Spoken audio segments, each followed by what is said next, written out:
Assalamualaikum warahmatullahi wabarakatuh. Saya Jiman Nurjaman, NPM 191100125, ingin mempresentasikan tentang controlling atau pengendalian.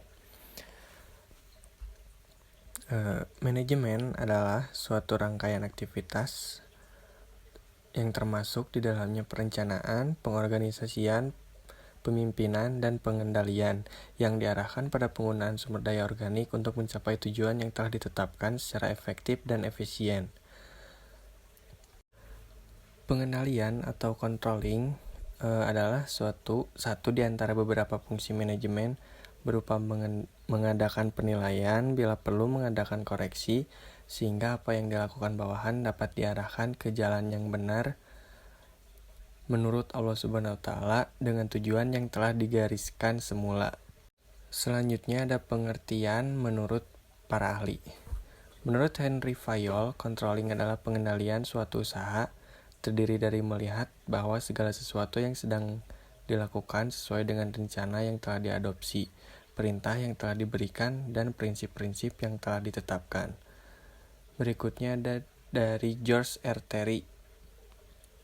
Pengawasan atau controlling yaitu untuk mengawasi apakah gerakan dari organisasi ini sudah sesuai dengan rencana atau belum. Berikutnya ada Harold Kohns.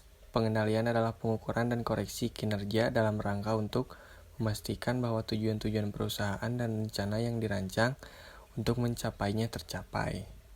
Selanjutnya, sasaran pengawasan. Sasaran pengawasan adalah temuan yang menyatakan terjadi penyimpangan atas rencana atau target. 1.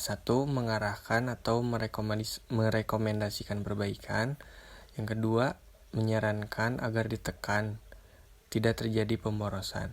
Yang ketiga, mengoptimalkan pekerjaan untuk mencapai sasaran rencana. Selanjutnya ada jenis-jenis pengawasan. Yang pertama ada pengawasan intern dan ekstern. Pengawasan intern adalah pengawasan yang dilakukan oleh aparat dalam organisasi itu sendiri.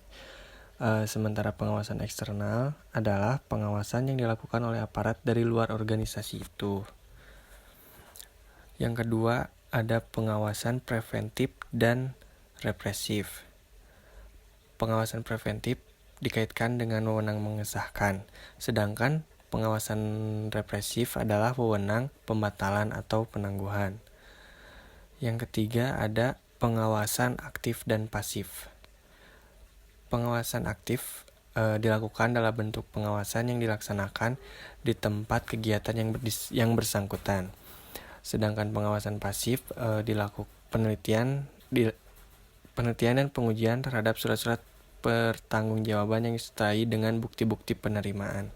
Selanjutnya ada tahap-tahap proses pengawasan. Tahap 1, tahap penetapan standar. Sasaran dan target pelaksanaan digunakan sebagai patokan dalam PK. Yang kedua, tahap penentuan pengukuran pelaksanaan kegiatan. Dasar atas pelaksanaan kegiatan. Yang ketiga, tahap pengukuran pelaksanaan kegiatan, yaitu proses yang berulang-ulang atau kontinu. Yang keempat, ada tahap perbandingan pelaksanaan dengan standar dan analisa penyimpangan. Untuk mengetahui penyebab terjadinya penyimpangan dan menganalisanya. Yang kelima, ada tahap pengambilan tindakan koreksi, yaitu perbaikan dalam pelaksanaan. Selanjutnya ada syarat-syarat pengawasan. Yang pertama, pengawasan harus mendukung sifat dan kebutuhan kegiatan. Yang kedua, pengawasan harus melaporkan setiap penyimpangan yang terjadi. Yang ketiga, pengawasan harus mempunyai pandangan ke depan. Yang keempat, pengawasan harus objektif, teliti, dan sesuai dengan standar. Yang kelima, pengawasan harus luwes atau fleksibel. 6. Pengawasan harus serasi dengan pola organisasi. Yang ketujuh, pengawasan harus ekonomis. Yang kedelapan, pengawasan harus mudah dimengerti. Yang kesembilan, pengawasan harus diikuti dengan perbaikan atau koreksi. Selanjutnya ada prinsip pengawasan. Yang pertama, memastikan pelaksanaan pekerjaan sesuai rencana. Yang kedua, merefleksikan sifat-sifat kebutuhan dari aktivitas yang harus dievaluasi. Yang ketiga, segera melaporkan penyimpangan-penyimpangan. Yang keempat, fleksibel. Yang kelima, ekonomis. Yang keenam, dapat dimengerti. Dan yang ketujuh, tindakan korektif. Selanjutnya ada manfaat pengawasan. Yang pertama, untuk memberikan ruang reguler bagi supervisi guna merenungkan isi pekerjaan. Yang kedua, mengembangkan pemahaman dan keterampilan dalam bekerja.